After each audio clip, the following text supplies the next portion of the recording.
This is KGW News at 11.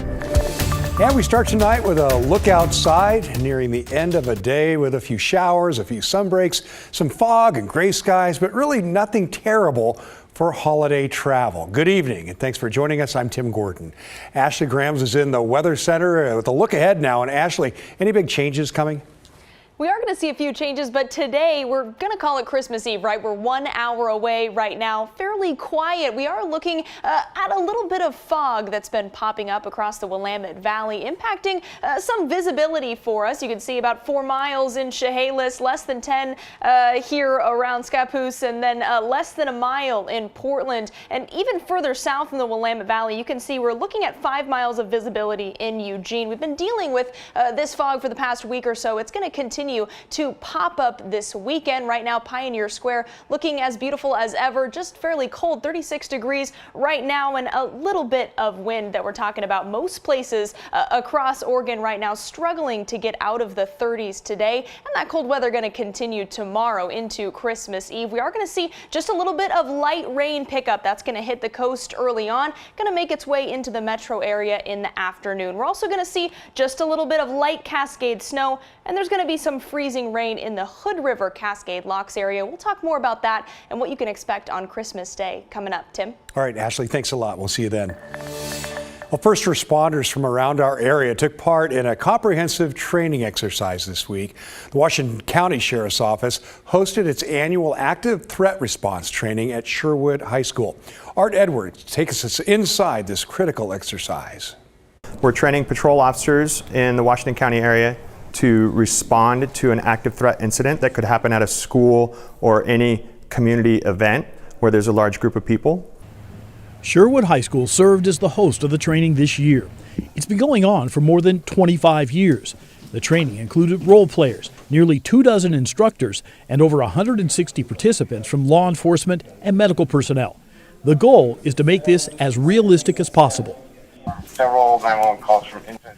As active threats have increased in number across the country, this training has evolved. In the early days, the focus was on tactics. Now there's additional emphasis on a professional rapid response and more. Our safety priorities are the children that are in the school or the citizens that are being attacked. And so we put the safety of the community over the safety of the officers, which changes the tactics that they choose. And they are going to take a lot more risk to try to have that professional and rapid response. While this training is designed to train first responders to be prepared to handle a catastrophic event, the hope is that nothing like that happens here. An active shooter incident in our community is one of the most tragic things that can happen to a community. It's never good. It's a horrible experience. However, having professionally trained first responders can greatly reduce the violence and the level of injury, which is our goal. Art Edwards, KGW News. And developing tonight, Portland police say they have arrested several people connected to holiday retail thefts from Cascade Station. PPB says one of them is believed to be a prolific thief, suspected of stealing more than $100,000 worth of merchandise. 10 others were also arrested for allegedly stealing thousands of dollars worth of goods. And in another incident, police say they stopped a suspicious U-Haul parked outside that mall and found drugs and more than $9,000 in cash. The driver in that case was also arrested. We don't know if all these incidents were related, but we do know it was all part of an effort to arrest chronic shoplifters. Okay, it's the Saturday before Christmas and people everywhere are still on the hunt for that perfect stocking stuffer. The National Retail Federation estimates 149 million Americans were shopping in person this Super Saturday. Our Sydney Dorner spoke with shoppers who say they're dodging big retailers to support local stores. Last-minute Christmas shopping can usually be a little bit anxiety-ridden, but the good vibes here at Portland Saturday Market make it a lot better.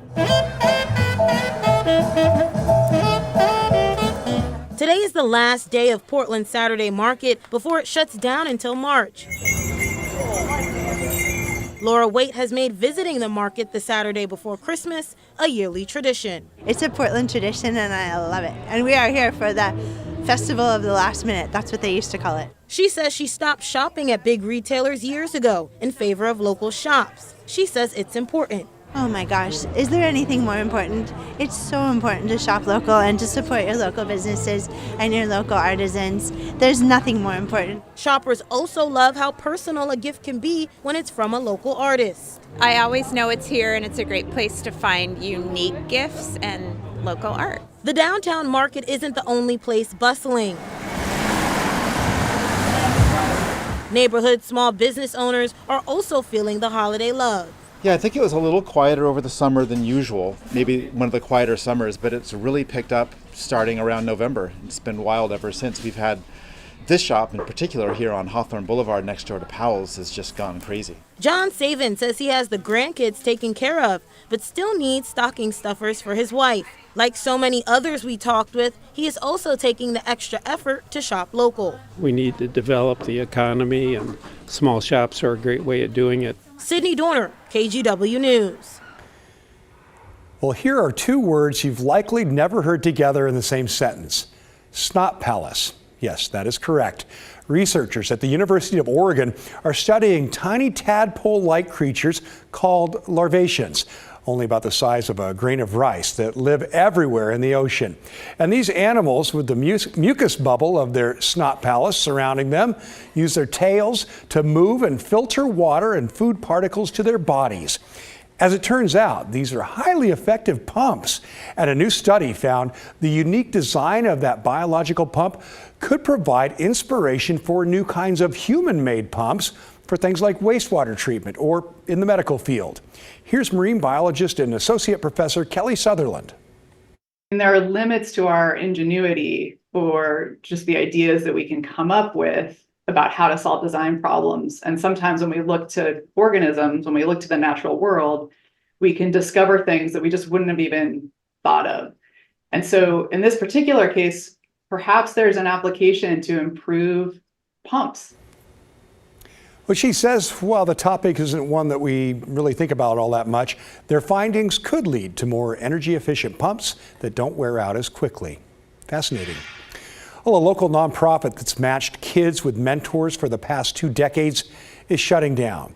Though, as Thomas Schultz explains, its vision to link children from disadvantaged homes with opportunities that they deserve will still carry on. With Christmas right around the corner, lights shine bright in downtown Gresham, and families are embracing the holiday season. Though for some, this Christmas is a little bit gloomier. There are people in need in the community that need a helping hand. For the past 20 years, Family of Friends Mentoring has matched almost 400 kids with mentors in Gresham and across eastern Multnomah County. Now they're shutting down in late January due to a lack of funding. I was saddened for all the future mentors and mentees that wouldn't be matched together. For decades, mentors have taken kids on trips, go out to eat, and help with homework. Many of the kids have dealt with adversity, like coming from a single-parent home, or they may have a parent incarcerated. For years, the program has provided children more opportunities. Ember got to go snowboarding, and she still talks about it. Melanie Lambert has been a mentor to 12-year-old Ember for 2.5 years. They drink hot chocolate, eat pancakes, and get their nails done. She made a little book of all the things that she wanted to do, and we're working our way through them. Lambert's lived in Portland her entire life. She was a single mom raising her own kids and wanted to give back to others in need. In just a couple years, she's already noticed a change in Ember, from a shy 10-year-old to an energetic, confident preteen. It's amazing how she almost looks like a totally different child. And even though the nonprofit is shutting down, many mentors say they'll continue with their weekly meetings. Well, it takes a village for all of us to prosper and thrive. A village that isn't going away. We're in it for the long haul. Thomas Schultz, KGW News. Well, the Trailblazers in action tonight on the road in San Francisco. The Blazers got off to a good start, but Portland struggled in the third quarter, and the Warriors, well, they took control. Anthony Simons led the Blazers with 25 points. Portland played without Shaedon Sharpe tonight. He missed his second game with adductor soreness. Blazers play Sacramento at home on Tuesday night after a Christmas time break.